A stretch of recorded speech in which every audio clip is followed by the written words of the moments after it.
chose que j'ai dites qui n'était pas tout à fait exact à propos de l'aspect individuel de l'homme. J'ai dit que c'était Jean-Jacques Rousseau qui avait inventé le bon sauvage, ça c'est bien connu, mais l'idée même qu'il y a d'abord l'individu et qu'ensuite, par la nécessité des choses, il faut bien se rassembler et faire société pour fabriquer, je ne sais pas, des vêtements tissés, forgés et tout. L'idée remonte bien plus loin. Je me suis renseigné auprès d'un philosophe, ou d'une philosophe. L'idée remonte à Platon, en fait. Alors, peut-être même plus loin d'ailleurs, mais enfin, les traces, c'est que chez Platon, l'individu est premier aussi. Si on y réfléchit bien, c'est absurde. Ça ne peut pas marcher comme ça. Mais ça donne une idée qui va courir justement jusqu'à nos philosophes français du XVIIIe et aujourd'hui, c'est que l'individu est premier. Et ça, c'est quelque chose qui est profondément inscrit dans notre mentalité. C'est presque une évidence que personne ne remet en cause. Et c'est bien parce qu'on ne peut pas faire autrement qu'on demande un peu d'aide aux voisins. Et c'est quand même lamentable comme idée. Alors, je soutiens l'idée contraire, il y aura peut-être des questions, c'est que la société est première. Et que dans la société, il se trouve que certains membres de la société s'individuent plus que d'autres. Mais vous savez très bien, aujourd'hui, la chose est parfaitement démontrée d'ailleurs, c'est que on est si peu individué qu'on peut faire de la publicité. On vous met un flash à la télé d'un dixième de seconde et ça fait monter les ventes. Ça veut dire que tout le monde le reçoit, plus ou moins consciemment ou inconsciemment, et c'est pas l'individu qui marche, c'est un phénomène collectif. C'est pas... Et la plupart des idéologies sont partagées par ce phénomène qui est la prégnance profonde du fait social avant même l'individuation. Et quand il s'agit de ne pas être d'accord avec la communauté, sous-entendu la communauté des gens dans laquelle on vit, on est mis au banc de la société, comme chacun sait, et c'est extrêmement difficile. Donc, en gros, tous les novateurs se font jeter parce qu'ils ne sont pas d'accord avec les autres, et les autres ne sont pas d'accord quand on n'est pas d'accord avec tout le monde. Mais est-ce que tout le monde le pense ? Bon, on m'a souvent dit ça. Mais est-ce qu'il y en a d'autres qui sont d'accord ? Le problème, c'est est-ce que c'est vrai ou est-ce que c'est pas vrai, ce qu'on raconte ? Et alors, c'est un problème très très difficile. Et évidemment, si on ne fait pas l'effort de prendre conscience de ces choses, mais pour nous-mêmes, alors là, entre chrétiens, on peut dire ces choses-là. Pourquoi ? C'est que la pensée n'est pas abstraite. Elle tombe dans, ou elle a lieu dans un milieu social, dans le capital d'idées toutes faites, de préjugés dans lequel nous sommes nés. Et pour en sortir, il faut une vie, peut-être un peu plus. C'est très difficile. Voilà. Donc ça, c'était la petite mise au point pour hier.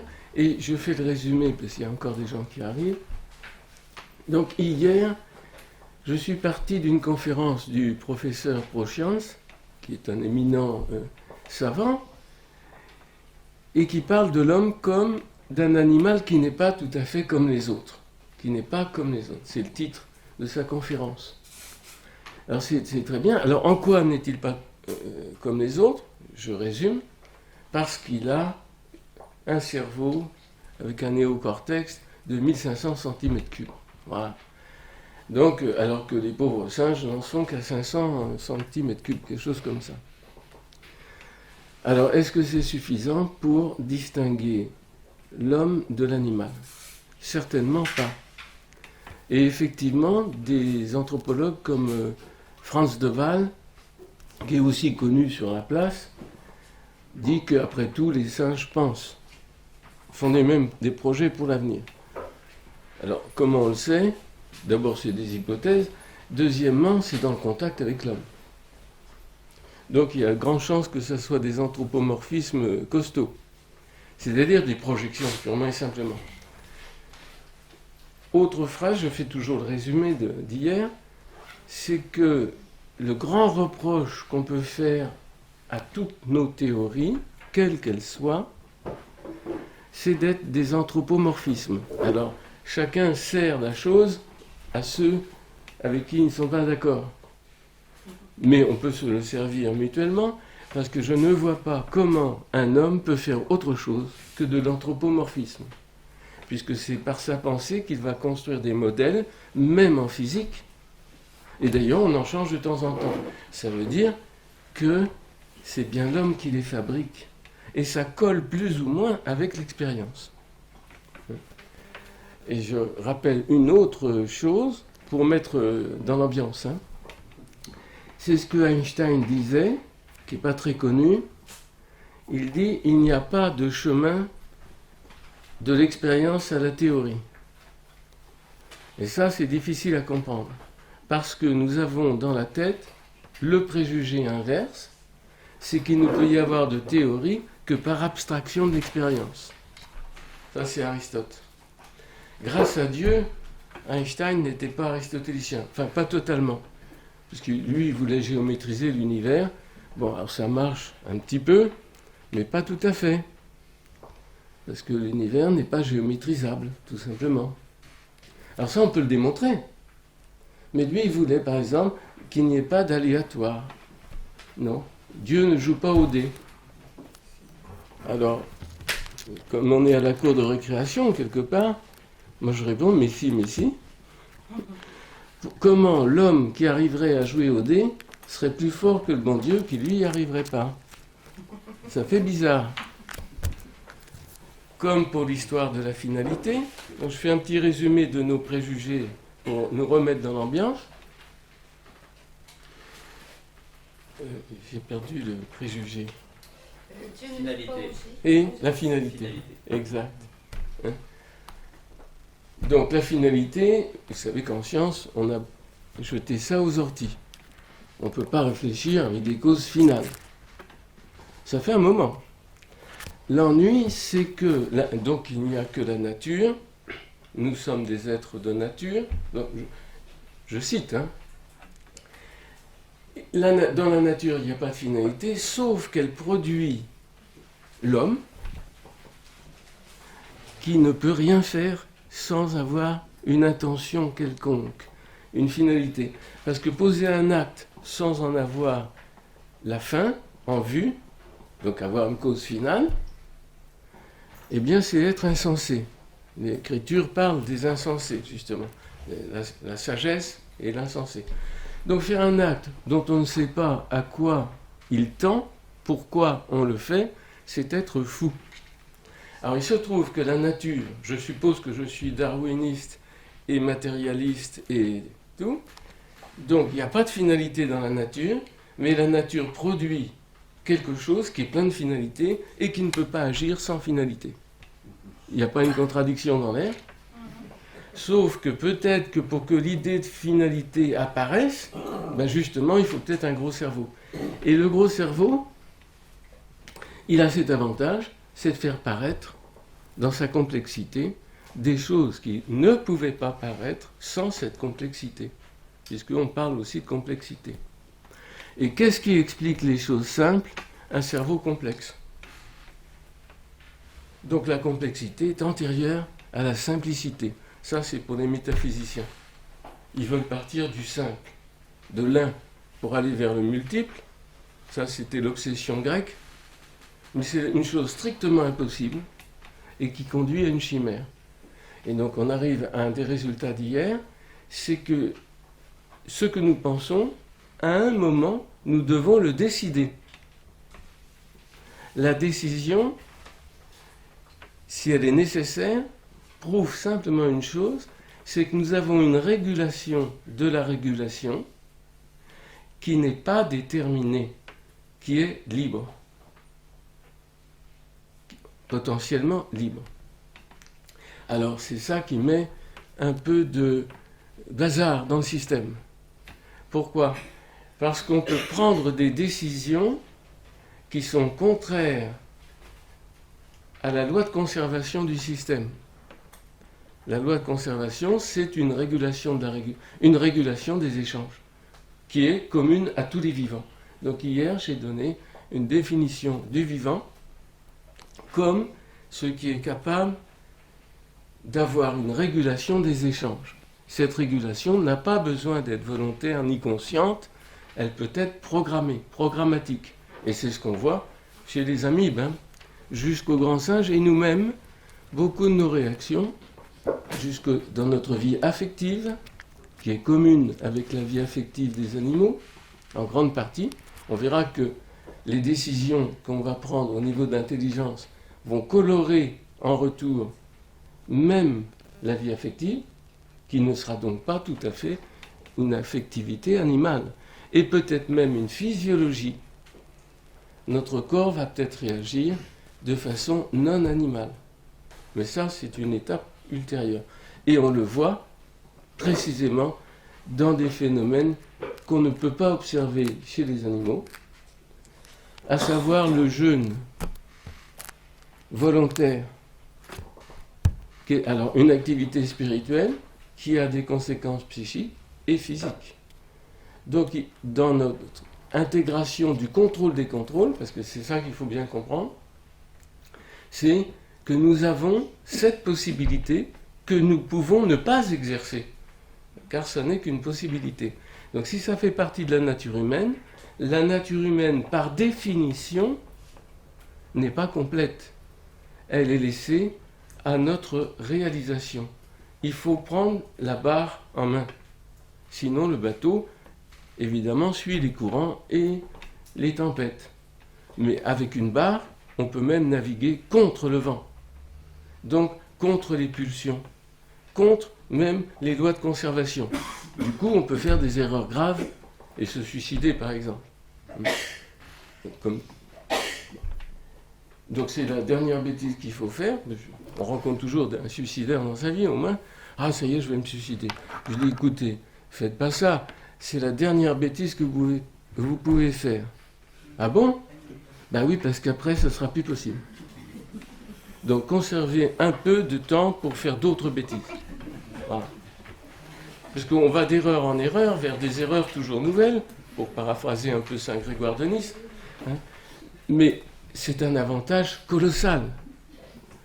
Parce que d'une erreur qui n'est pas définitive, on peut revenir. Donc il faut faire attention au définitif. Ça, c'était pour hier. Alors, s'il y a des questions, il se peut qu'il y ait 1000 questions qui se posent. Donc on n'interrompt pas l'orateur, parce que sinon c'est impossible, mais on peut les écrire sur un bout de papier, et même en plein discours, les mener ici, moi je les verrai. Et peut-être la séance d'après, je répondrai. Mais sinon c'est impossible, on est trop nombreux, et puis il y a 10 fois les mêmes questions, donc on les écrit. Si on a envie que je les vois et que je réponde peut-être. Pas sûr. Voilà. Et donc nous abordons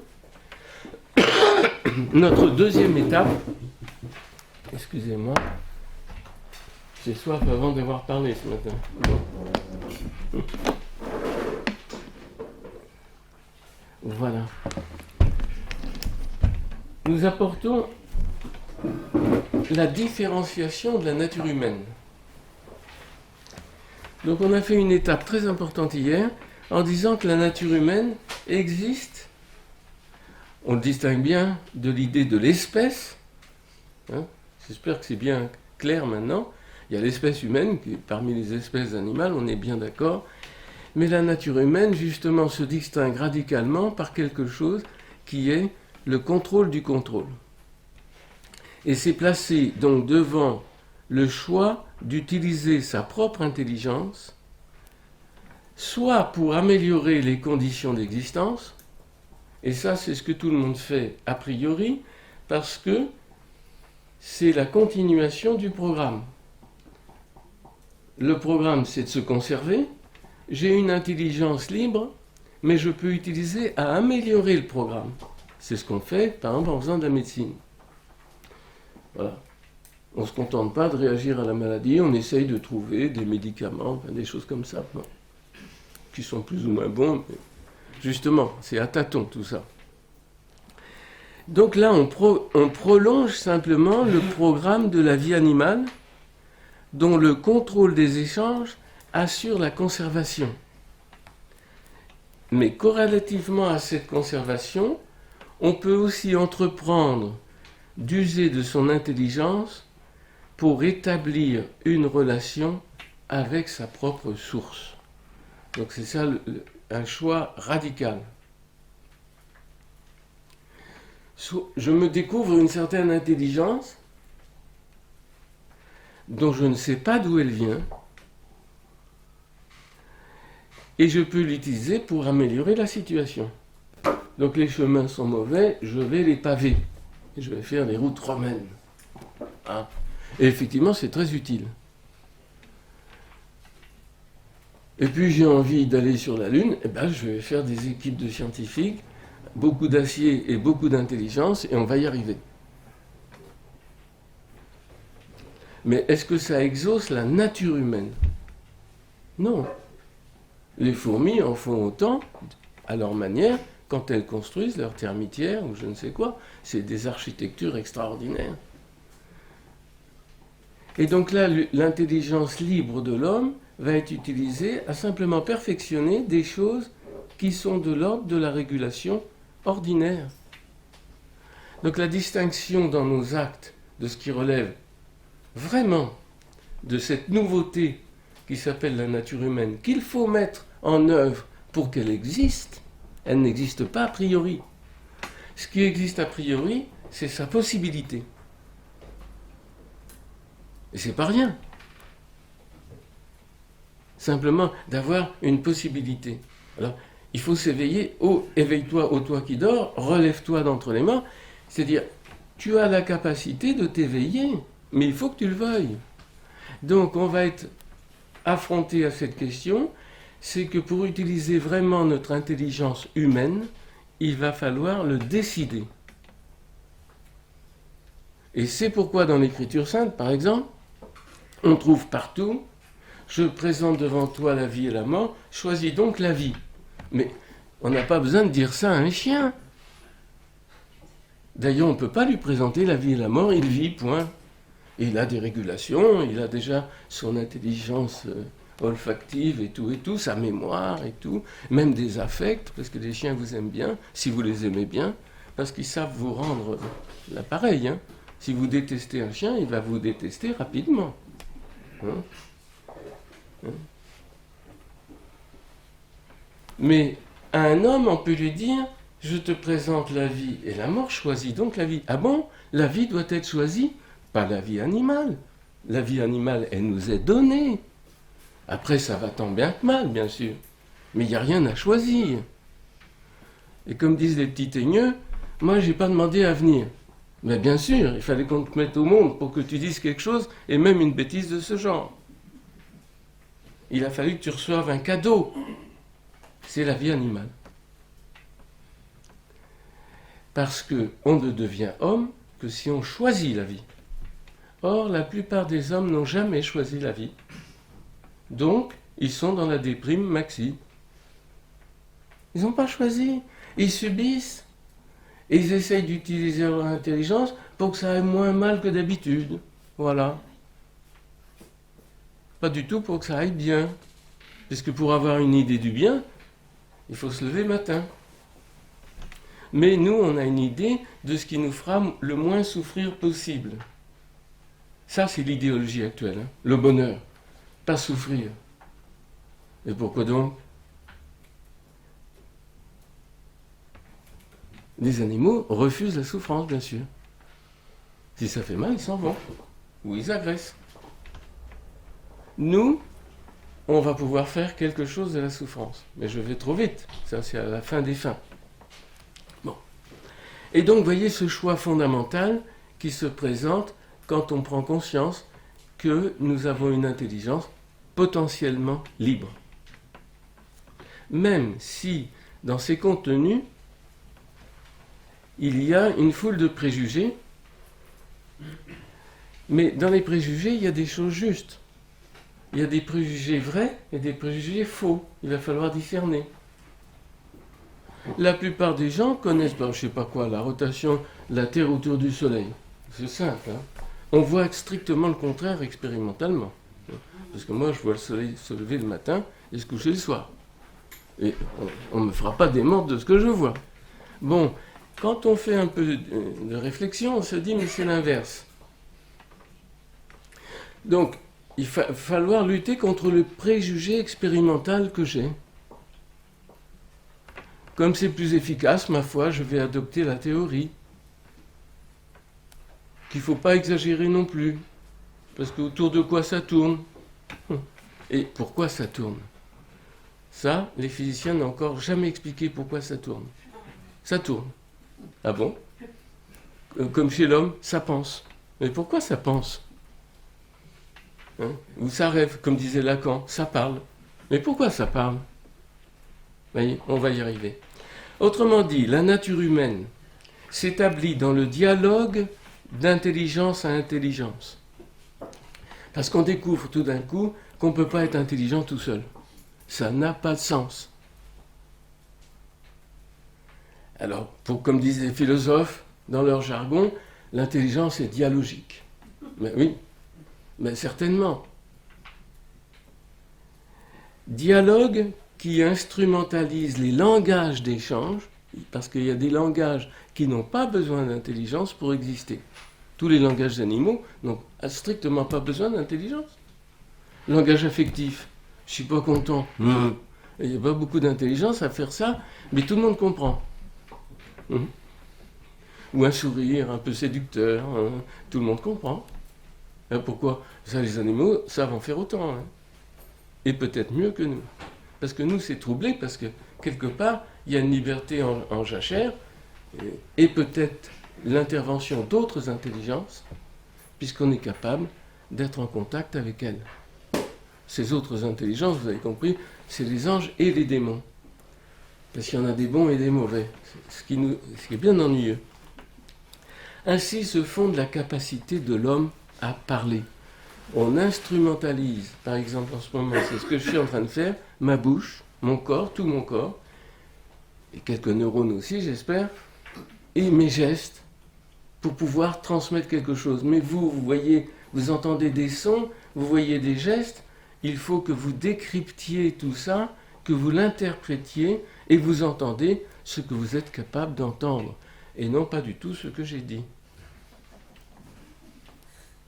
Il y a un très gros problème là, et qui est universel.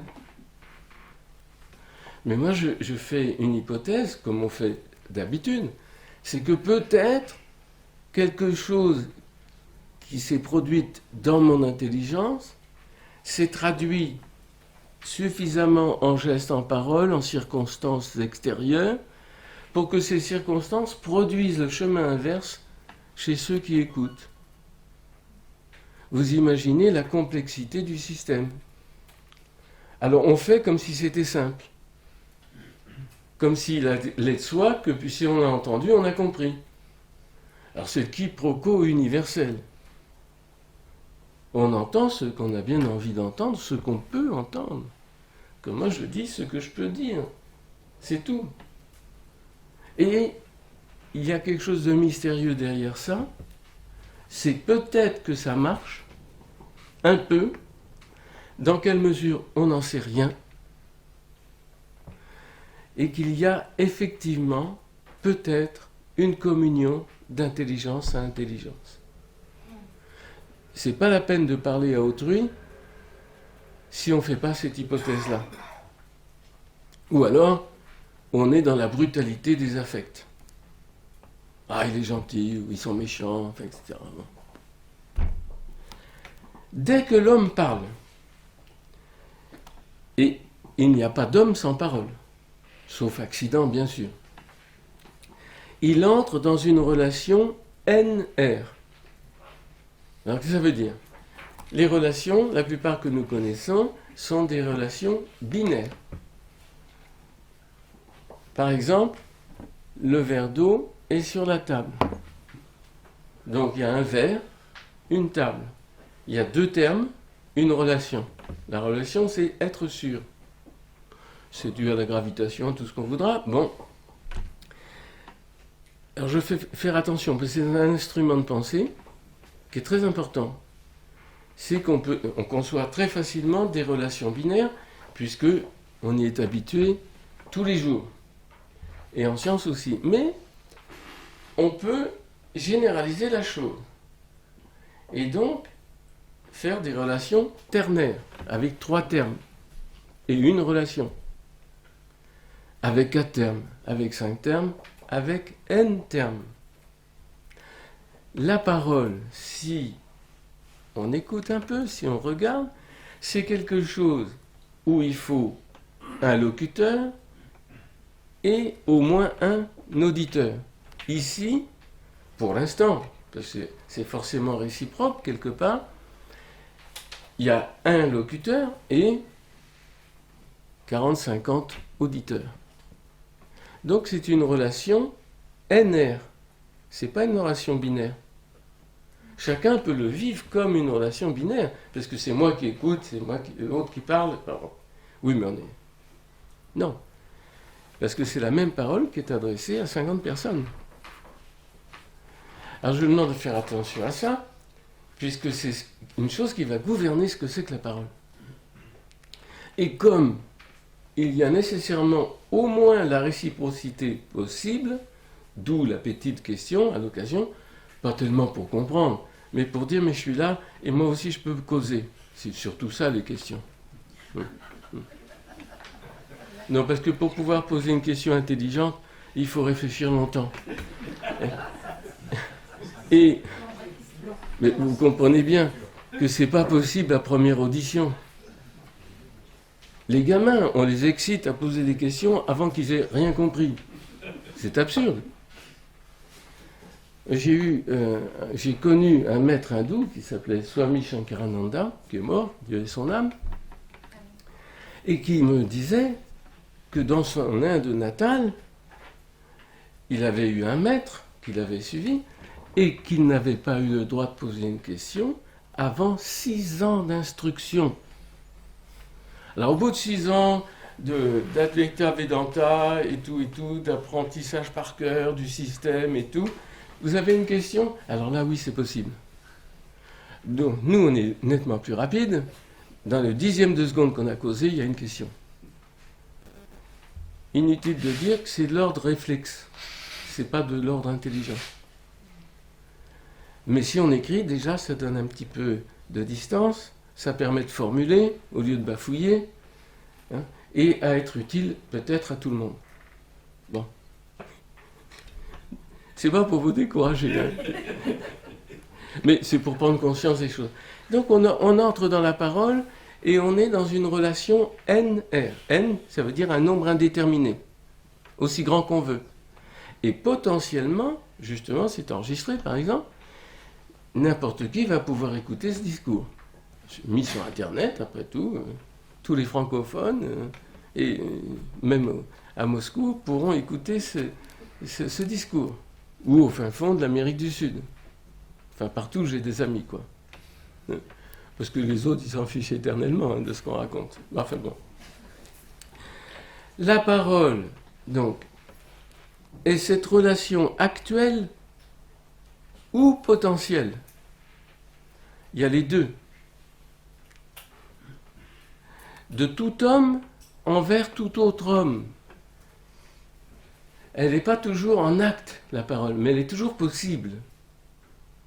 Donc c'est une relation NR constamment possible et de temps en temps en acte. Et c'est quelque chose qui tisse une potentialité d'échange entre tous les hommes. Toute parole, à la limite, est adressée à tout autre homme.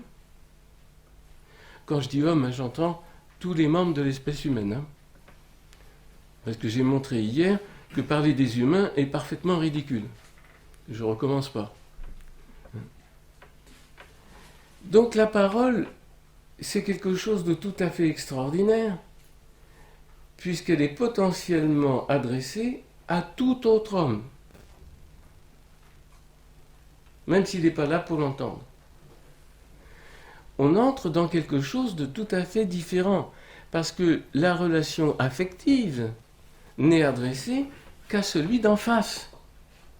Et le bonobo qui fait des mimis à sa bonobo, et réciproquement, c'est pas à tout bonobo, c'est à l'individu qui est en face. Parce que c'est avec lui qu'il faut négocier la gentillesse ou l'agression. On n'est pas en train de négocier la gentillesse ou l'agression avec tout homme. Mais une parole qui sort de l'intelligence, elle s'adresse à tout homme. Quelle que soit sa langue d'ailleurs. Alors il y a des problèmes de traduction, mais bon. Chaque homme est donc, retenez bien parce que ça c'est des instruments pour pouvoir aller un peu plus loin tout à l'heure.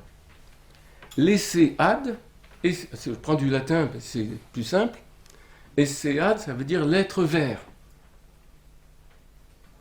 Tout être humain est l'être vert de toute parole.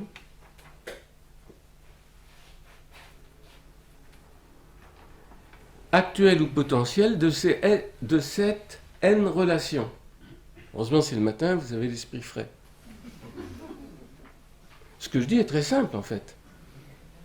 Mais c'est pour faire prendre conscience de quelque chose. D'où la question. Mais on ne peut poser cette question que si on a posé le problème avant.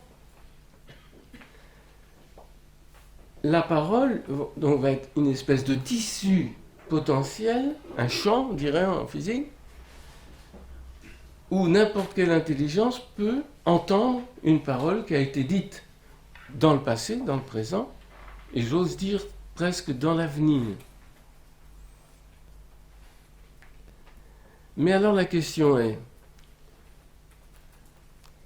dans une relation binaire, je reviens sur le plancher des vaches,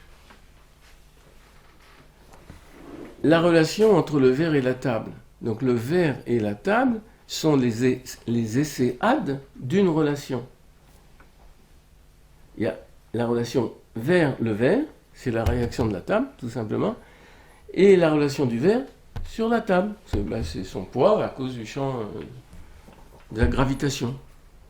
Donc je vais savoir décrire quelque chose de la relation du verre à la table. Ils sont les deux termes d'une relation, les essais ad, mais alors quel est l'essai in? En quoi consiste cette relation? Et là se posent d'énormes problèmes. Parce qu'en physique, justement, on n'a toujours pas fini de bien comprendre ce que c'est que la relation de la gravitation. Surtout qu'on ne prend pas ça pour une relation habituellement. Et pourtant, c'en est une. Alors là, il faut faire des théories. Alors on a l'étude des forces, l'action et la réaction, ou des théories un peu plus subtiles avec Einstein. Alors on va se balader sur des géodésiques. Ça ne sera plus une histoire de force. Donc il va falloir construire un langage adapté à l'idée qu'on se fait de la relation entre les objets, ou cette relation à laquelle je veux arriver, qui est la relation de parole que nous pratiquons en ce moment. Quel est l'essai in? Qu'est-ce qui fait l'essence de cette relation de la parole? Mais comme on a un instrument qu'on a mis au point hier, enfin au point que j'ai dit en tout cas, que ça pouvait être à cause de la régulation quelque chose de libre, mais qui a besoin d'instrumentaliser les neurones ou l'air pour transmettre les sons. Donc nous sommes avec des choses de type qu'on dit matériel ou neurophysiologique et quelque chose d'autre qui est de type de l'intelligence. Je signale, parce qu'on m'a posé la question hier en sortant, c'est que il ne faut pas confondre, évidemment, l'intelligence volonté libre que j'essaye de montrer avec l'habileté neuronale que les neurones sont capables de fournir. C'est deux choses fort différentes. Considérons un lieu de parole. Je vais donner un exemple maintenant. Alors, tout le monde va respirer. Considérons un lieu de parole particulièrement important à travers l'expérience humaine. Expérience qui traverse tous les siècles et tous les pays. En posant la question, comment on fait de l'homme ? Comment on fait pour faire un petit homme ? Alors, est-ce qu'on fait comme les animaux ? En partie, oui. Puisqu'il faut un mâle et une femelle. Bon, maintenant, avec toutes les bouteilles en verre que vous voulez, mais au départ, quand même, il faut un mâle et une femelle. Ça, les animaux savent faire, nous aussi. Nous avons vu que l'espèce humaine se distingue des autres espèces animales par le contrôle du contrôle des échanges. Or, parmi les espèces animales sexuées, parce qu'il y a aussi des animaux non sexués, il y a un échange particulièrement important qui concerne la reproduction. C'est un échange important, hein. Surtout qu'un des résultats de l'échange, ça va être un petit homme, par exemple. Alors, est-ce qu'un petit homme, c'est comme un petit chien ? Notons au passage que les vivants végétaux sexués, les fleurs, il y en a ici, tous ces fleurs sont des organes sexuels.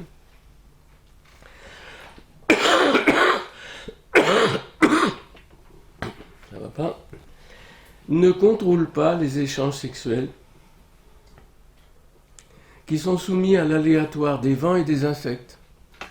Parce que l'autofécondation chez les végétaux, c'est extrêmement rare d'ailleurs. Ça peut arriver, mais...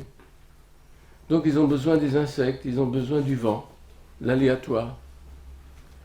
Donc les végétaux jouent au dé, en envoyant leur pollen, leur machin et tout, et puis ça reçoit où ça peut. Les animaux, c'est déjà quand même nettement plus contrôlé. Et les animaux ont un certain contrôle collectif dans le jeu des phéromones. Et nous voyons s'établir de quasi-rituels d'accouplement. Je dis de quasi-rituels, parce que les éthologues connaissent l'éthologie, mais pas tout à fait le vocabulaire français. Et ils vont appeler rituels des choses qui ne sont pas des rituels, mais qui ressemblent aux rituels. Et je réserve le mot rituel à ce qui va se passer chez les hommes. Et on va voir pourquoi. Puisque ça va être un échange d'intelligence à intelligence.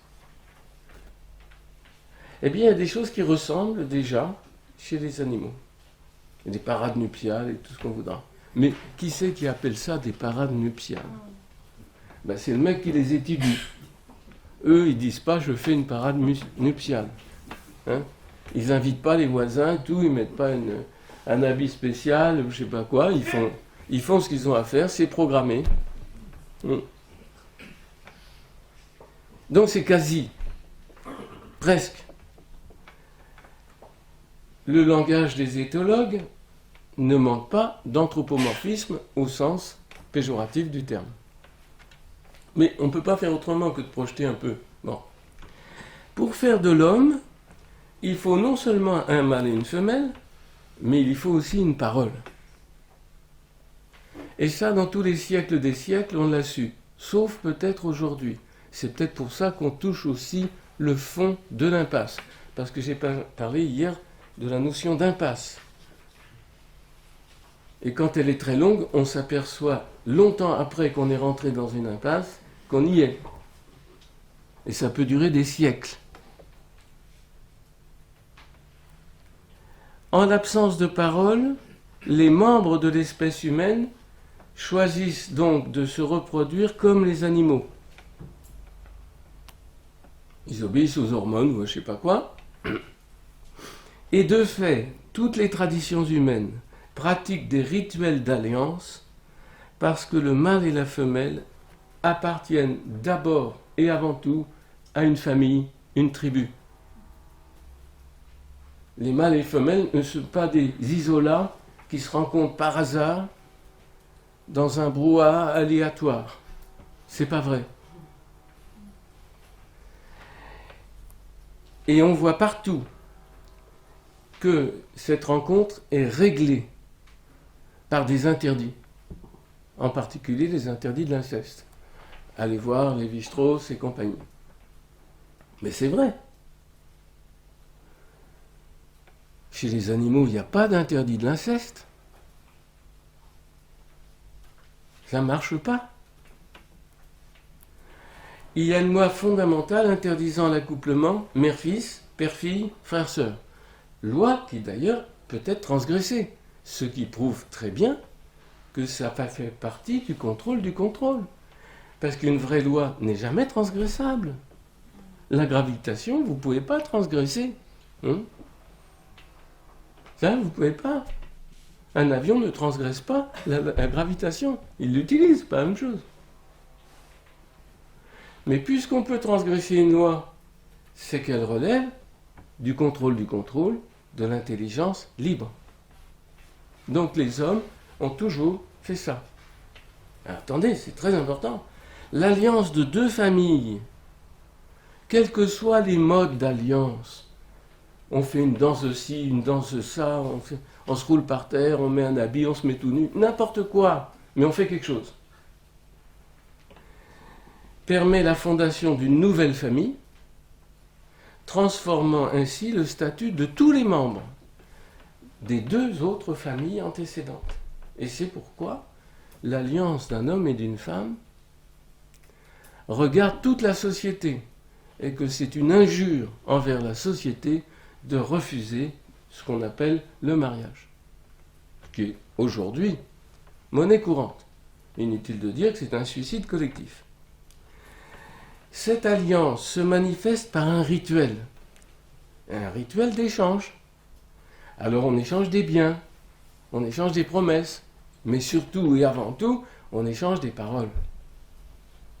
Mais on va le manifester en offrant une dot ou je sais pas quoi, on se ruine pour pouvoir acquérir la femme qu'on a envie, ou l'homme, parce que ça peut aller dans les deux sens, pourquoi pas. Tout ça, c'est des variations. Alors quand on s'est ruiné pour se marier, enfin que la famille s'est ruinée, c'est un peu plus solide. Parce que s'il faut rendre tout ce qu'on a reçu, c'est dur. Ça aide quand même. Si on n'a rien payé, c'est liquide. Ça peut être éphémère. Mais enfin, il y a eu un contrat de parole. Il s'agit d'un contrat, donc, dans cet échange de paroles, liant l'homme et la femme, mais aussi deux familles d'origine qui accueillent un étranger ou une étrangère, et surtout les enfants à venir. Parce que les enfants à venir vont être les enfants des deux familles. Et les grands-parents sont là pour rappeler qui sont les grands-parents, même si les individus n'ont pas voulu faire d'alliance. Oui, mais les grands-parents, ils sont là, donc l'alliance, elle est faite, en fait. Il y a de l'hypocrisie dans l'air, mais c'est possible. Pourquoi ? Mais parce qu'il s'agit du contrôle du contrôle. Il ne s'agit pas d'une loi physique. En général, la future épouse est intégrée comme membre de la famille de son mari à cause de la succession patrilinéaire. On peut aussi faire des successions matrilinéaires, ça existe. C'est l'inverse. C'est le bonhomme qui est intégré dans la famille féminine, c'est tout. Puis c'est les oncles, les machins. Alors vous lisez tous les ouvrages là-dessus, il y en a des kilomètres de bibliothèques. Mais il peut y avoir des variantes. Alors il y a des variantes de toutes sortes. Mais j'attire l'attention là-dessus parce que ça va nous permettre de comprendre une chose grandiose. Quoi qu'il en soit, l'alliance implique un échange de paroles qu'on peut résumer dans l'échange des consentements des époux. On est tellement individués, nous, il faut quand même dire oui. Bon. Mais il y a des gens qui n'y arrivent pas. Se pose alors la question de l'authentification du contrat. Alors là, la clé est là. Je dis oui, elle dit oui. Ou inversement, elle dit oui, je dis oui. Parce que je suis du genre masculin quand même. Bon. Et alors, est-ce que c'est un véritable contrat de parole ? Presque. Parce qu'il faudrait, pour que ce soit un contrat réel de parole, que cette parole soit authentique. Et là se pose la question de la vérité, de l'authentification. Qu'est-ce qui garantit que lorsque je dis oui, je dis vraiment oui? Rien. Et toutes les peuplades de la Terre, depuis toujours qu'on connaît, je ne dis pas il y a 300 000 ans parce qu'il n'y a pas de témoins, ont trouvé la parade. Il faut un témoin. La parole humaine peut avoir beaucoup de flou. Comme j'ai dit tout à l'heure, est-ce que chacun comprend ce que l'autre veut dire? Mais quand il disait oui, est-ce qu'il voulait vraiment dire ça? Ben, on n'en sait rien, lui-même n'en sait rien d'ailleurs. Parce qu'il y a beaucoup de gens qui parlent sans savoir ce qu'ils disent. Même dans des cas graves. Hein. Alors après, on plaide l'irresponsabilité, l'infantilisme, le je sais pas quoi. Ben, c'est absolument universel. Bon. Et donc, y a-t-il une raison d'accueillir cet échange de paroles comme fiable? La fiabilité des paroles échangées requiert la présence d'un témoin pour pouvoir confirmer devant les autres, puisque c'est une affaire NR. Quand un homme et une femme s'allient, ça regarde tous les autres. Bon, c'est réduit à une société particulière en général, parce qu'on n'est pas en échange avec tout le monde dans le monde entier, mais potentiellement oui. Et d'ailleurs, quand vous voyagez, on vous demande. Et j'ai un exemple récent, c'est un exemple vécu récent. C'est des enfants d'amis qui vivaient ensemble. Voilà. Et un monsieur et une dame quand même, tout à fait, bon. Et puis ils ont un enfant. Et puis le monsieur, qui a fait centrale et tout. Bon, le petit, il a bien grandi. Il est nommé à Abu Dhabi. Et il veut partir avec sa compagne. Et on lui dit non, impossible. Vous ne pourrez pas vivre avec votre compagne et votre enfant si vous n'êtes pas mariés. Alors là, ils avaient dans le baba. J'ai dit, ah ben, pour une seule fois, peut-être la seule fois de ma vie, je dirais merci l'islam. Ils ont été, pour pouvoir suivre leur carrière, obligés d'aller devant monsieur le maire pour pouvoir aller à Abu Dhabi ensemble. Sinon, ils ne pouvaient pas habiter ensemble. Mais ça regarde tout le monde. Mais j'ai dit, ah quand même, c'est insupportable. J'ai dit, mais ils ont raison. Merci. Ils sauvent l'humanité. Pardon? Sur ce point-là. Non mais ne généralisez pas. Je prends un exemple pour vous dire que c'est totalement actuel cette affaire. Bon. Mais alors, nouveau problème. Est-ce que le témoin qu'on a choisi, et comment on va le choisir, est fiable? Le témoin, c'est quelqu'un d'autre, mâle ou femelle. Plutôt mâle hein, dans la tradition. Enfin bon, je ne veux pas me faire écorcher à la sortie. Bon. Mais lui, est-ce qu'il est fiable? Il dit, je suis le témoin que ces messieurs et dames ont dit oui, oui. Ouais, c'est comme dans la SNCF, maintenant, ils disent oui, oui. Non. Mais lui-même n'est pas fiable. Pourquoi il le serait? C'est un homme comme les autres. Enfin. Et vous faites un raisonnement récursif. Il faudrait trouver un témoin du témoin. Témoin. Donc est-ce que vous allez jusqu'à l'infini? C'est impossible. Donc, en fait, si vous réfléchissez bien, le témoignage est impossible. On peut faire semblant. Mais on ne fait pas semblant longtemps. Qui peut être témoin d'autrui? Il faudrait qu'il soit plus fiable. Alors on va faire semblant, on va prendre un vieillard aux cheveux blancs qui peut-être n'a pas intérêt à trop mentir, vu qu'il va subir le jugement bientôt. Enfin, encore faudrait-il qu'il croie au jugement. Donc peut-être il ne va pas mentir. Oui, mais même un vieillard, on peut l'acheter. Tu auras de la sucette à la fin de la journée. Et puis comme ils aiment le sucre, les vieillards. On peut les acheter. Est-ce qu'il peut y avoir un témoin fiable sur Terre? Non. Or, le témoin est nécessaire pour l'échange de paroles, pour l'alliance humaine, pour faire un petit homme. Donc, toutes les tribus de la Terre ont trouvé la solution. Le vrai témoin, ça ne peut être qu'un Dieu. La divinité. Par quoi tous les peuples jurent, quand ils veulent qu'on croie leurs paroles, par les dieux. N'importe quel Dieu, mais un Dieu.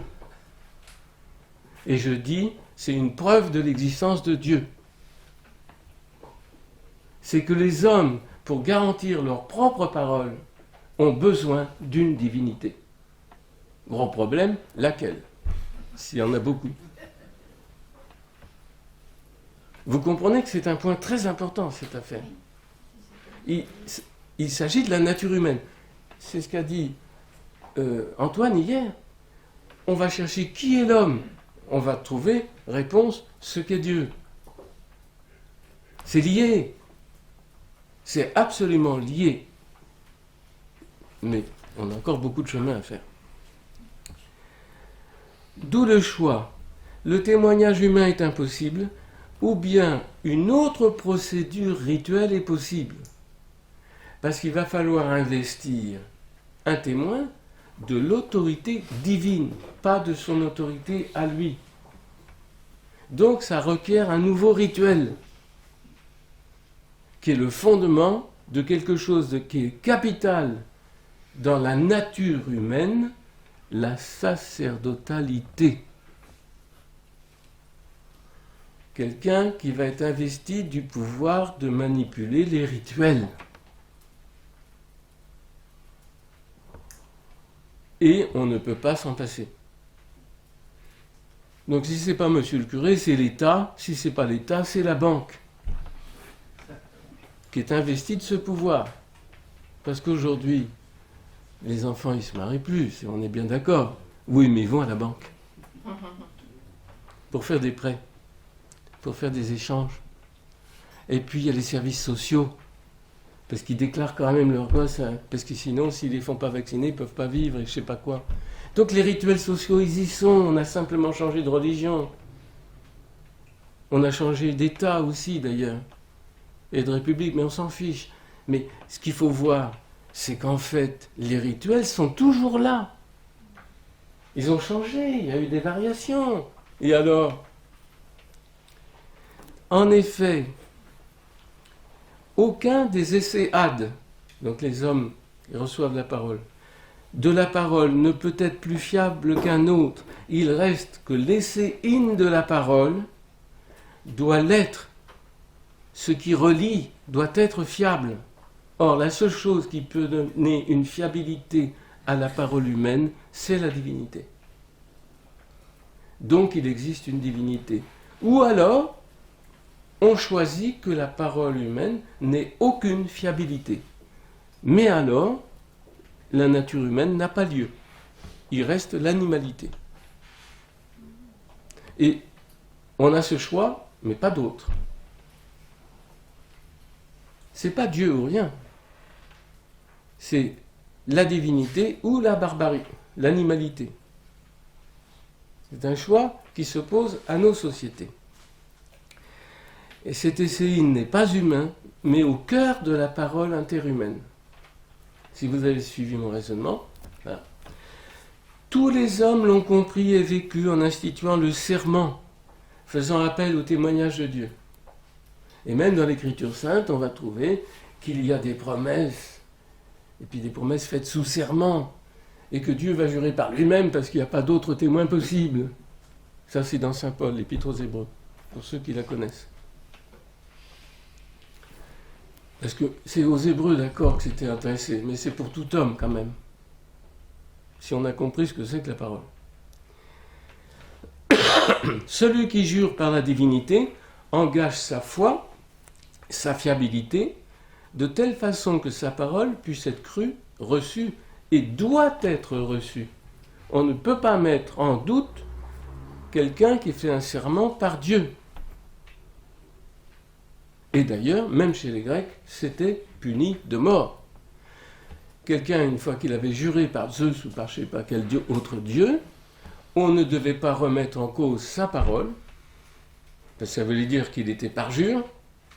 Donc c'est l'autre qui méritait la mort. Celui qui soupçonne quelqu'un de parjure, c'est lui qui mérite la mort, parce qu'il détruit la possibilité de la parole. C'est une loi grecque, pour ceux qui connaissent un peu la vie grecque, enfin ancienne. Parce que les hommes ont toujours compris ces choses-là. Les témoins humains ne peuvent avoir de crédibilité que s'ils sont les représentants d'une divinité. Alors, quand quelqu'un a de la crédibilité, il faut dire, mais quel est le Dieu qui se cache derrière? Il y a toujours un Dieu qui est derrière. Les athées, quand ils prétendent à la crédibilité, quel est le Dieu qu'ils cachent soigneusement?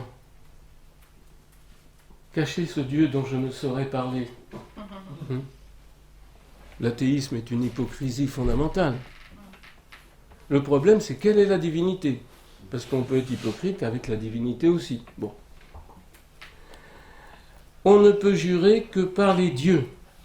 Aussi, la divinité ne peut être témoin fiable que si elle est à la fois transcendante, parce qu'elle ne dépend pas des hommes, à la société des hommes, et si elle l'est, ça veut dire qu'elle n'est pas un des essais actes de la parole. Donc ça pose un problème énorme. Ça veut dire que Dieu ne peut pas être, a priori, un locuteur ou un auditeur de la parole humaine. Alors on va voir que c'est une aporie, ça c'est une difficulté. Bien sûr que des gens inspirés vont dire qu'ils parlent au nom de Dieu. Mais comment vous le prouvez? Parce qu'il y a beaucoup de gens qui prétendent à la chose, quand même. Et on réglera le problème, mais la troisième partie. Et donc, en même temps, il faut que la divinité, on ne sait pas du tout ce que c'est, on sait que c'est ce qui rend possible la parole humaine, soit immanente à cette parole, dans l'échange d'intelligence à intelligence. C'est pourquoi il y en a un qui a dit qu'on sera jugé sur toute parole vaine qu'on dit, pour les choses importantes, évidemment. Pas de bavardage à la cour de récréation. Heureusement qu'on ne va pas être jugé là-dessus. Ni même dans les discours à l'Académie des sciences. Ils vont pas être jugés là-dessus. Parce que c'est grandement du bavardage. Et ils n'engagent pas leur liberté. Ils ne mettent pas leur tête à couper dans ce qu'ils disent. Tandis qu'une intelligence libre, qui annonce quelque chose, elle engage sa liberté, son être. Et c'est pourquoi, par exemple, un acte de foi, chrétien, ça engage. Ce qui fait que vous êtes mis devant pour renier, tu vas renier ton Dieu? Non, je préfère la mort. Ça va de soi. Ou alors on n'a pas dit une parole. On a bavardé. Et là-dessus, si on a bavardé à propos de la divinité, il y en a un qui a dit qu'on serait jugé. Sur ta parole, tu seras jugé. Mais c'est une parole de ce type, bien sûr. Oui, mais encore faut-il la dire. La divinité est essentielle à la parole humaine, non pas au bavardage ou à l'échange d'émotions ou même d'informations, mais à la parole humaine engageant sa liberté. L'homme ne peut être pleinement homme sans la présence de la divinité. Donc, la présence de la divinité va faire partie de la définition de la nature humaine. Et je ne vous donne pas une définition catholique ou même chrétienne de la nature humaine en ce moment. Je vous donne la définition absolument universelle de la nature humaine.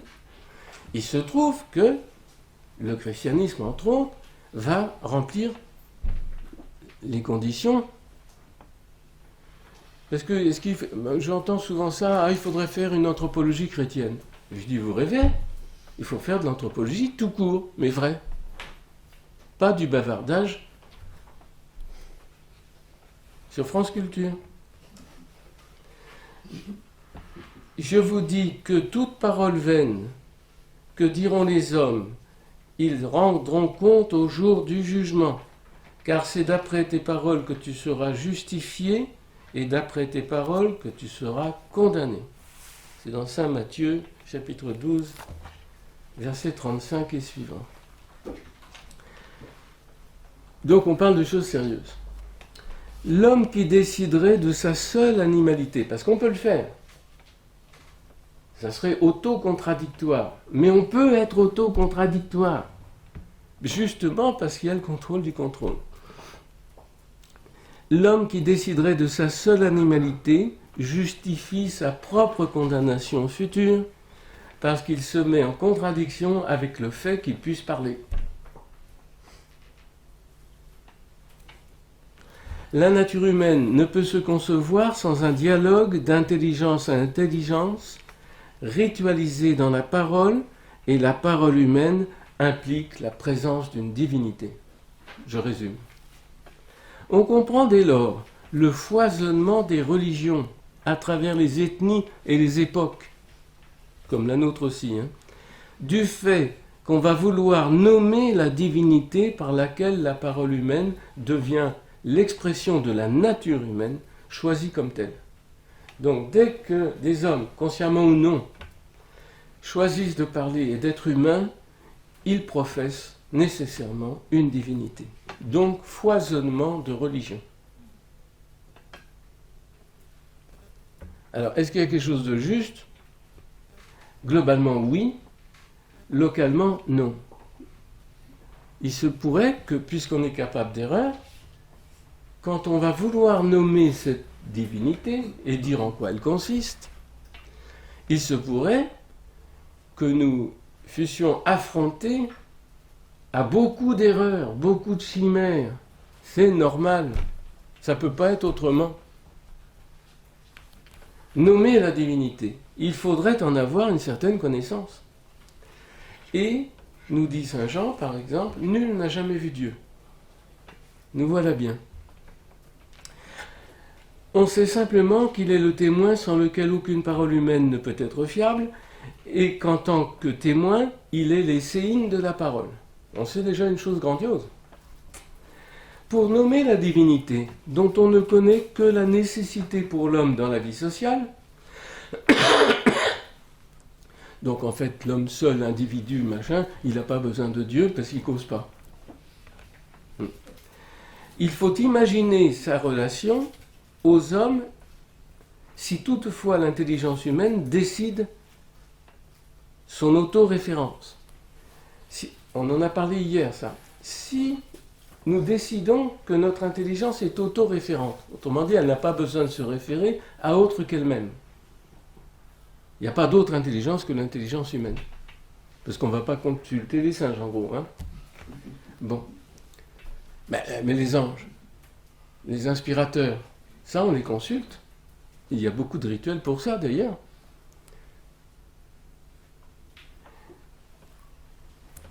Car tout ce qui relève du contrôle dans la vie somatique et sociale est non programmable. Tout ce qui relève du contrôle.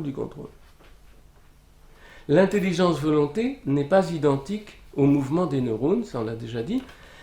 Elle ne relève ni des déterminations du monde, des lois, ni de l'aléatoire. Une décision libre n'est pas faite au hasard. Et donc, il nous faut acquérir une nouvelle catégorie qui est ni légale, ni aléatoire.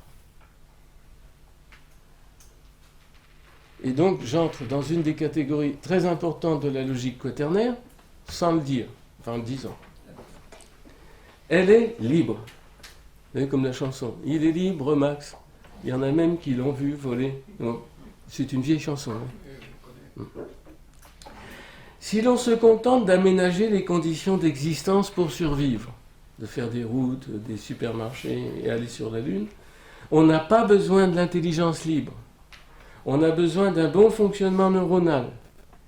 Mais si l'on pose la question de l'usage de l'intelligence libre permettant de décider, il apparaît la question de son objet. comme l'habileté neuronale suffit à l'exploration du monde, on peut attribuer à l'énorme cerveau la capacité de faire des sciences. Apparemment, il n'y a rien à décider librement puisqu'on modélise l'expérience. Donc on échappe au problème de la liberté, on dit les faits, l'expérience. C'est moi qui mesure, mais évidemment je fais des bonnes mesures, pas des bonnes mesures, je vais perfectionner la mesure dans tous les domaines, mais je n'ai pas besoin de liberté pour ça. Pas un seul instant. Donc la science ne relève pas de la liberté. L'intelligence libre peut alors être utilisée pour inventer des mondes chimériques. On entre dans le royaume des poètes.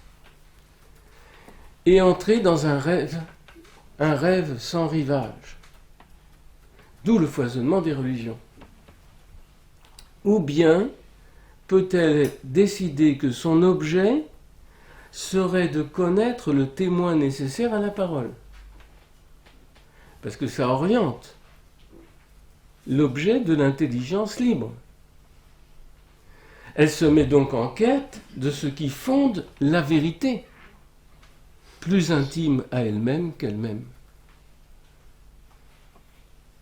Parce que la fiabilité est fondée sur cette relation de parole vraie. Laissez in vrai. Est-ce qu'il y a une divinité vraie? La vie éternelle, c'est qu'ils te connaissent, toi, la déité vraie. Saint Jean, chapitre 17. Jésus l'a dit, je n'invente strictement rien. Et comme elle ne s'exerce pas dans le dialogue d'intelligence à intelligence, comme c'est dans la parole qu'elle trouve son objet, la vérité. Donc la vérité doit être immanente à la parole. Sa liberté réclame une vérité qui ne soit pas la simple adéquation à des modèles fonctionnels aux expériences réalisées dans le contexte de l'univers sensible. Ça, c'est la définition de la vérité de M. Aristote, qui a hélas été repris par saint Thomas d'Aquin. Ben, ça ne colle pas avec la vérité divine.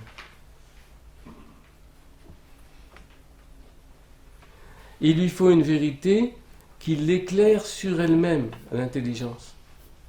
Car l'intelligence libre ne se connaît pas elle-même. Elle fait partie, alors quand on a un bon modèle logique, de l'inconnaissable.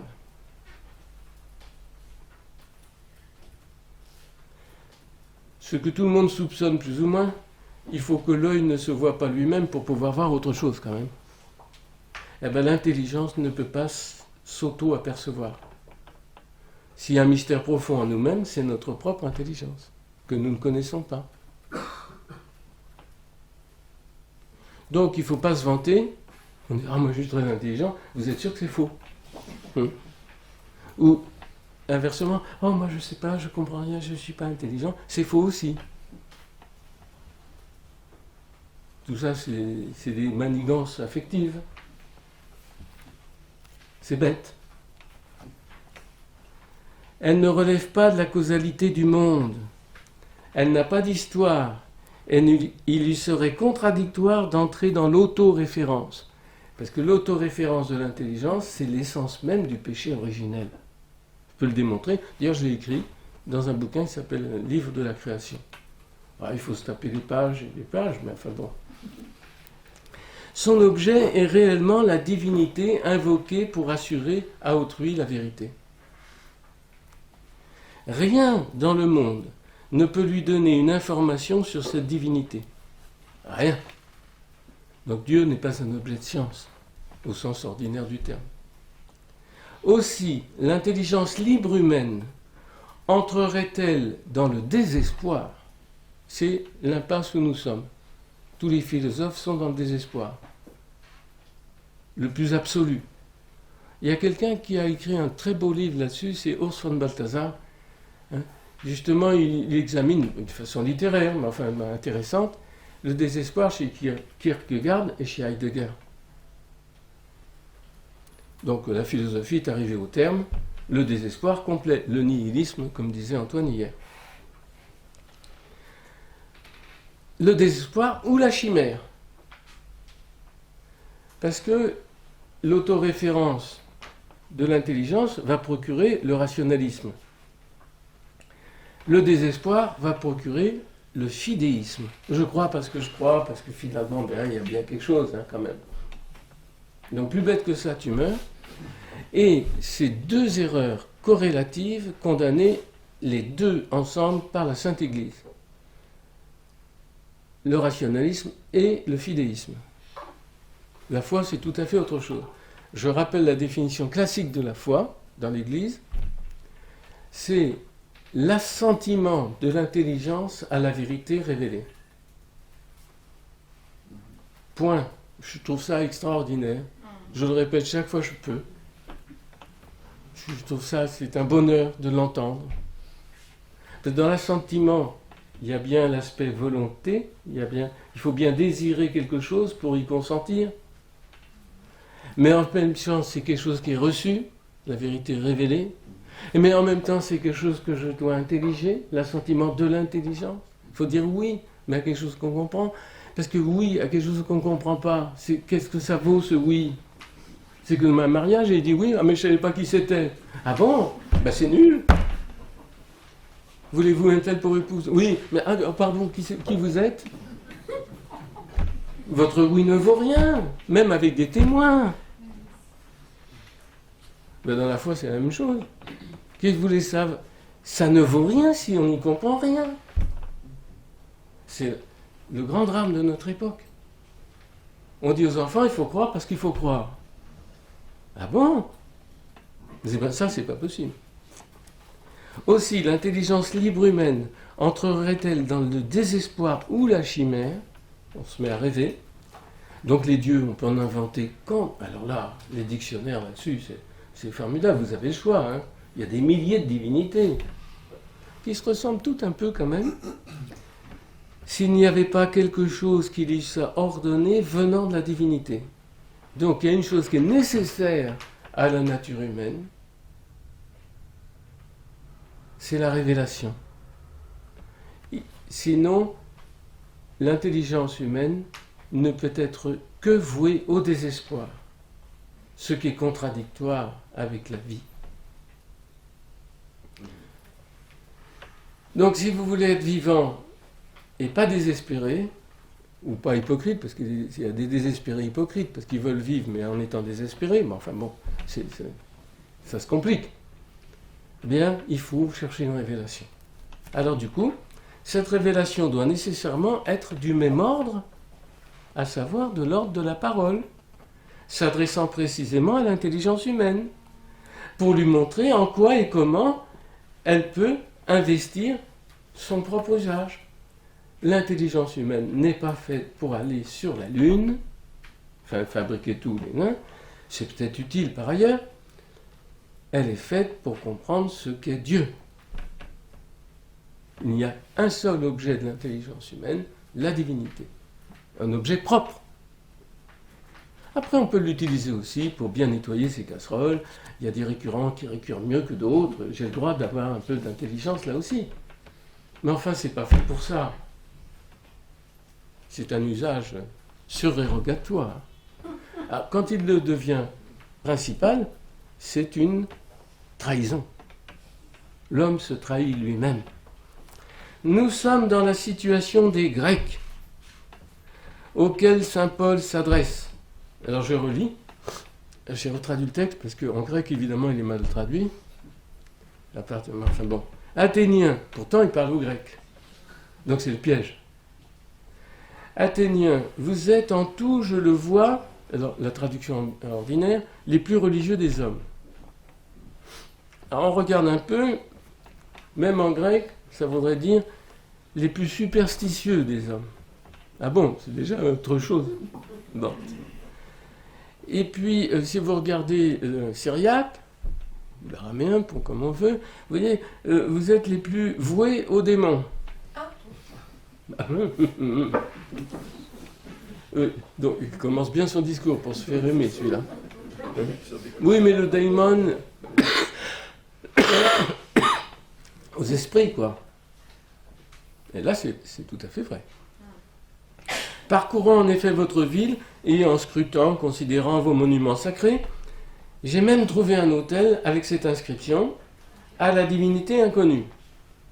Alors on creuse un peu, on peut traduire à la divinité inconnaissable. Et on va voir alors à la Gnizo. Gnizo. Et alors là, on a la divinité cachée. Mais c'est pas la même chose. Donc il y a intérêt à relire même les actes, c'est dans les actes, hein, cette affaire. Il y a quelqu'un qui l'a traduit, je crois, il n'est plus là. Bon. Il faut aller voir. Parce que du coup, ça devient intelligent. Comme par hasard. Voilà, ça réjouit mon ami Pierre. Ah, bien. Ce que vous adorez sans le connaître, ben, il s'agit de connaître. Je viens, moi, vous l'annoncer. Vous le faire connaître. Ah bon, il y a quelque chose à connaître? Bien sûr qu'il y a quelque chose à connaître. Là, parce que ça veut dire je saute des versets. C'est elle qui d'un seul sang, alors évidemment traduit en français à partir d'un faux grec, d'un seul être. Un seul être nous manque et tout est dépeuplé, d'accord? En français, mais en araméen c'est un seul sang, a fait sortir, alors là, toute la race humaine, ou tout le genre humain, et quand on retourne sur ses pieds, tous les fils d'hommes, et Nachet, évidemment. Alors sinon on est dans la race, machin chose. Non, mais il ne s'agit pas de ça, il s'agit des hommes. Tous les fils d'hommes. Tout entier, il l'a fait habiter sur toutes les faces de la terre, déterminant pour tous les temps fixés, leurs frontières et leurs domaines. Alors on creuse un peu, on tombe sur leur vie. Bon, c'est pas tout à fait la même chose, mais leur vie actuelle, quoi, la vie. Alors pourquoi cette divinité que Paul connaît et qui va annoncer, qui va faire connaître,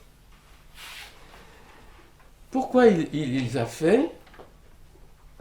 Afin qu'ils cherchent la divinité, si toutefois, à tâtons, ils peuvent la trouver. Ah bon? Pour rechercher surtout ce qui est divin. Alors là, je me suis mis justement sur le site d'Ukrana, on a tout, c'est bien. On a le syriaque, on a les traductions, bon. Et il se trouve que les Anglais traduisent mieux que nous, souvent. Ils disent to God hidden. Et c'est ça, c'est bien traduit de l'araméen. Et certes, elle n'est pas loin de chacun de nous.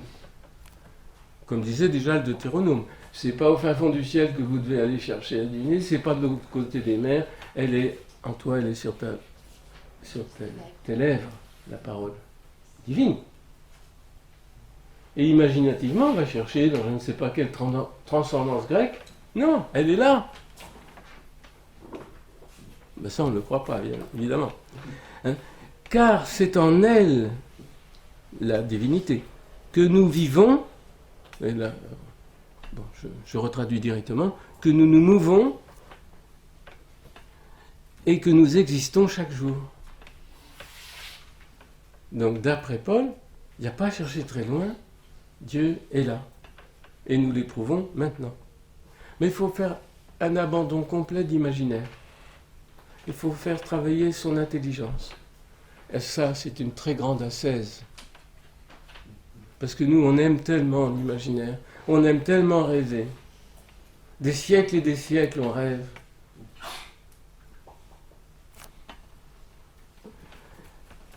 Comme aussi l'ont dit certains de vos poètes, car nous sommes aussi de sa race. Bon, je ne discute pas la traduction.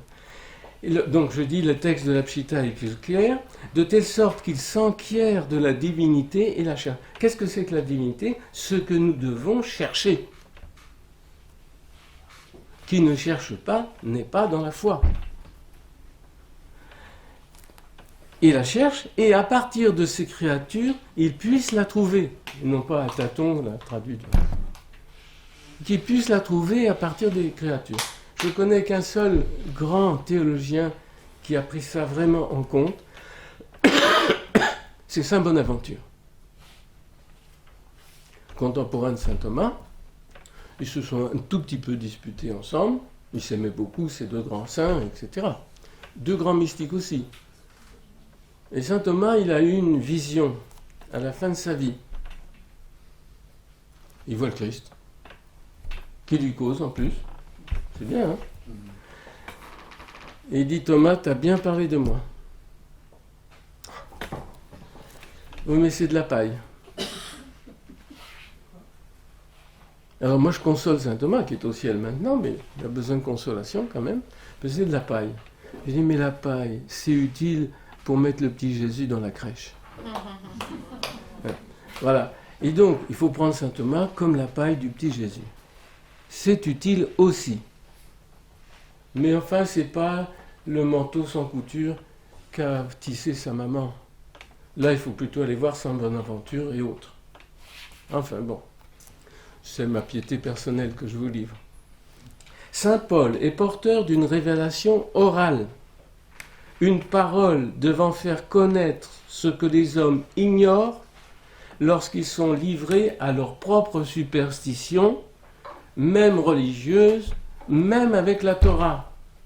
Parce qu'on peut être superstitieux avec tout ce qu'on veut. Dès qu'on ne réfléchit pas, on est superstitieux.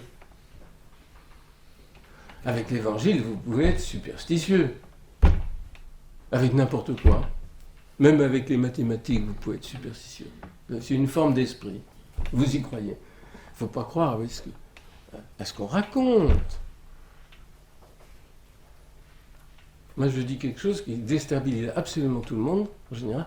Est-ce que vous croyez que je crois à ce que je dis? Non, je crois en Dieu, c'est pas la même chose. Mais il se pourrait que quelque chose de divin soit dans la parole. Surtout quand je répète, par exemple, la parole de Paul, ou de Jean, ou des autres, qui étaient archi-inspirés quand même. Mais il faut pouvoir le discerner. En quoi ces gens étaient inspirés? Pourquoi c'est vrai, finalement? Lorsqu'ils sont livrés à leur propre superstition, voire aux démons. Il y a beaucoup de gens qui sont livrés aux démons qui ne le savent pas. Parce qu'ils disent n'importe quoi, croient n'importe quoi, ils sont religieux, ils font tous les gestes, et en plus c'est faux. Alors, pas pour mettre la panique, mais c'est un vrai problème. La difficulté de trouver la divinité vraie vient de la chute qu'on appelle le péché originel. Alors d'aucuns discutent, le mot n'est pas dans l'écriture, d'accord. Mais lisez un peu sérieusement, vous verrez que la réalité y est. Alors, j'ai écrit un bouquin là-dessus d'ailleurs. Toujours le même sur la création. C'est une question à reprendre plus tard, je me suis dit. Je ne vais pas le traiter maintenant, ni même tout à l'heure. Ça sera à reprendre plus tard si on me réinvite. Bande annonce. Oui, mais alors là, il faudra faire autrement aussi. Cependant, l'attitude de Paul nous instruit. Dieu crée l'homme pour qu'il s'enquiert de la divinité, la cherche et la trouve. Autrement dit, la divinité ne s'impose pas à l'homme. Elle lui donne la possibilité de le chercher. Si tu ne cherches pas, tu ne trouveras pas, c'est tout. C'est bien l'usage propre de l'intelligence libre. Regardez comme c'est cohérent. Saint Paul fait fond sur l'intelligence libre. Et il dit de la divinité quelque chose qui est cohérent avec ça. Parmi les vivants créés, ceux qui peuvent s'enquérir de la divinité librement. Autrement dit, il n'y a pas d'homme sans quête de Dieu. Mais comme l'homme préfère la plupart du temps user de son intelligence régulatrice pour s'identifier au Créateur, bien sûr qu'il n'en sait rien, mais comment s'identifier au Créateur? En rendant premièrement son intelligence autoréférente, deuxièmement en imaginant Dieu. C'est notre propre production. Comme disait Voltaire, Dieu a peut-être créé l'homme à son image, mais l'homme le lui a bien rendu. Il parlait pour lui certainement. Mais oui, hélas. Donc, il nie la création et remplace la quête du vrai Dieu par la fabrication d'idoles. Et ça, alors, des exemples à l'appel. Fabricateurs, comme le furent tous les peuples, les Athéniens ne peuvent recevoir la révélation par la bouche de Paul. Car la révélation du vrai Dieu passe par celle du témoin véridique. Et le seul témoin véridique, je vais m'efforcer de le montrer, c'est Jésus ressuscité d'entre les morts, qui en effet peut donner une parole humaine, puisqu'il est un homme, explicitant son esséine, parce qu'il est le vrai Dieu. C'est la seule solution à l'anthropologie que je connaisse. Sinon, un homme qui serait simultanément, donc qu'est-ce qu'on cherche? Sinon cela, un homme qui serait simultanément l'interlocuteur humain et la locution divine. Parce que pour l'instant, Dieu n'est pas un interlocuteur. Sauf s'il y a un vrai homme et vrai Dieu, il devient un interlocuteur dans le Christ, dans Jésus. Tout le reste est imaginaire. Et quand Jésus révèle, quand vous vous adressez à Dieu, dites notre Père, il fait comme si nous nous adressions à un interlocuteur. Mais ça ne peut être vrai que parce que l'humanité du Christ siège à la droite du Père. Alors là, on entre dans d'autres mystères. Et il faudrait les expliciter. Il nous faut des heures et des heures. Je ne sais pas combien de minutes il me reste. Encore 5 minutes, pas plus. Non, ah bon. Donc on accélère. J'ai presque. Non, je suis rempli les cases. Je me suis dit pour 1h15, il me faut 8 pages. Bon, c'est ce que j'ai fait. Je compte, hein. C'est pourquoi nous ne trouvons la révélation de la nature humaine que par l'enseignement de Jésus. Or, celui-ci déclare, si vous croyiez Moïse, vous me croiriez, car c'est de moi qu'il a écrit. Une révélation. Il parle à ses contemporains, qui connaissent un peu Moïse quand même. Ils sont instruits. Moïse, c'est la Torah. Hein. Le Pentateuque, comme on dit en grec. Les 5 premiers livres en français. Mais si vous ne croyez pas ce qu'il a écrit, comment croiriez-vous à mes paroles? Ah ça, il faut méditer ça une vie. Qu'est-ce que c'est que croire Moïse alors? C'est une condition sine qua non pour reconnaître qui est Jésus. Donc tous les chrétiens qui disent l'Ancien Testament n'en a plus rien à cirer, puisqu'on a le Nouveau, tout va bien. Vous voyez, on a le toit, on peut enlever le premier étage. C'est sûr que ça tiendra debout. Jésus ratifie donc ce qui est enseigné dans la Torah, comme le concernant. Or, la Torah, par la bouche de Moïse, le plus grand des prophètes, comme dit l'Écriture, et l'homme le plus humble de la terre, comme dit l'Écriture aussi, enseigne que la demeure de Dieu parmi les hommes est figurée par la tente de réunion, Ohel Hamoed, réalisée architecturalement par le temple. Nous y voilà, c'est le sujet de ce matin. Donc je passe sur l'historique, pourquoi on passe de la tente au temple, mais c'est la même chose. Et du temple, Jésus va dire, dans une dispute mémorable, qu'il est son corps. Ce que, évidemment, même ses disciples ne comprennent pas. Détruisez ce temple, en 3 jours je le reconstruirai. Mais on a mis 46 ans à construire ce temple et toi tu dis qu'en 3 jours... Bon, ils ne comprennent pas quoi. Et les disciples pas plus. Mais après la résurrection de Jésus, ils comprirent qu'il parlait de son corps et ils crurent aux Écritures et à la parole de Jésus. Justement, c'est là la clé. Parce qu'avant, ils ne croyaient pas à la Torah, mais ils croyaient, mais superstitieusement. C'était révélé, c'était révélé, c'était révélé, point. D'accord, tous les religieux le disent. Mais après, comment ils croient à l'Écriture sainte, donc à la Torah, et à la parole de Jésus, pour croire les deux ensemble, il faut la comprendre. Sinon on ne peut pas. Le lien, donc on va appeler Ancien et Nouveau Testament. Maintenant on peut croire aux deux superstitieusement aussi. Bon. Et il a dit, détruisez ce temple et en 3 jours je le relèverai. Mais lui voulait parler du temple de son corps. Mais qu'est-ce que ça veut dire? Alors ça, c'est dans un autre bouquin, ça s'appelle Le livre de la nature humaine. 500 pages. Ben oui, pour expliquer ces choses, quand même, c'est pas en un quart d'heure. Mais là, je présente. Parce qu'il s'agit de la figure de la présence de Dieu dans son peuple. Je serai parmi vous.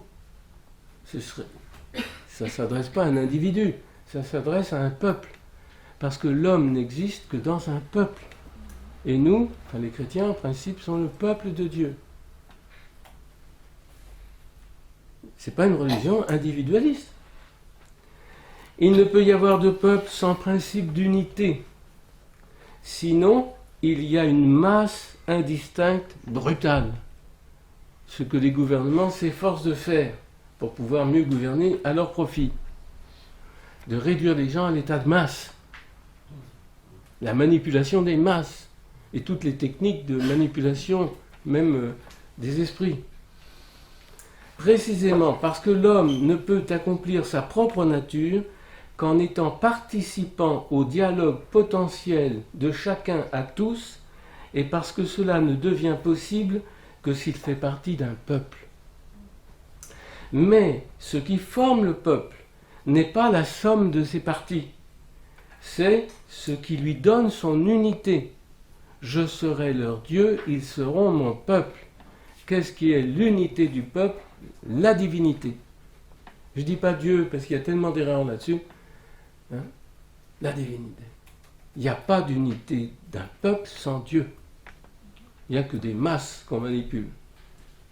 Or, ce qui donne l'unité au discours universel des essayades entre eux, c'est l'essayine de la parole. Or, cet essayine est divin. Donc, il ne peut y avoir de peuple proprement humain que dans la reconnaissance de cette divinité. C'est le refrain de toutes les Écritures. Je serai leur divinité, ils seront mon peuple. Remarquez bien que c'est à l'inaccompli en hébreu. Et un futur pour nous. Ça veut dire que ça n'est pas réalisé. Que cette divinité qui parle n'est pas notre divinité et que nous ne sommes pas son peuple. Sinon, il ne dirait pas « je serai leur Dieu, ils seront mon peuple ». C'est une chose à réaliser. Pourquoi? Parce qu'il faut que nous le veuillions librement et constamment. C'est-à-dire que cette réalité est inachevée, toujours saisie comme relevant de Haolam Haba, du monde venant, et pas du monde à venir, dans les millénaires, dans 25 000 ans. Non, c'est venant maintenant si nous voulons. Or, que le relèvement de la... En dehors du relèvement de la maison des morts de Jésus, qui relève non seulement de la puissance de vie redonnée à un individu, parce qu'on voit Jésus ressusciter individuellement, mais c'est surtout le relèvement du temple qui est signifié. Il n'y a pas besoin de rebâtir le 3e temple. C'est une erreur fondamentale. Cette construction, elle est dans l'intelligence humaine. Le temple est une révélation donnée à Moïse qui doit tout faire selon le modèle, Tafnit, qu'on lui montre sur le mont Sinaï. Donc il ne doit pas inventer. Révélation de la présence de Dieu dans son peuple. Potentiel, à actualiser. Aussi l'architecture et la liturgie du temple sont la révélation de ce qu'est le peuple. Quand il est dans l'unité avec Dieu, c'est une prophétie. Le temple est un instrument prophétique qui va dire ce qu'est le corps du Christ. Quelle est son unité? Quelle est sa multiplicité? Or, parce que je crois que les minutes sont là. J'achève. Qu'est-ce qu'on voit dans le temple? On voit des femmes, on voit des hommes, là masculin, du féminin, du masculin, on voit des prêtres, du sacerdotal, et on voit un grand prêtre, du grand sacerdotal. Et je dis que c'est l'analyse réelle de la nature humaine, en acte. Maintenant, on peut faire de la psychologie, quand on est fait de l'anthropologie expérimentale, à la Aristote. L'homme a un corps, un esprit, une âme, je ne sais pas quoi, puis on discute à l'infini. Toute discussion s'achève quand on regarde la structure du temple. Et on voit que la nature humaine est nécessairement composée de féminin, de masculin, de sacerdotal et de grand sacerdotal. D'où la conférence qui vient. Mais qu'est-ce que c'est que ce grand prêtre qui est absolument nécessaire à la nature humaine? Or ça, c'est des choses apparemment ignorées jusqu'à aujourd'hui, alors que tout est écrit, au moins depuis saint Paul. Et sans doute qu'on le comprenait un peu avant chez les gens qui comprenaient avant. Il y a toujours eu des gens. Donc j'achève là.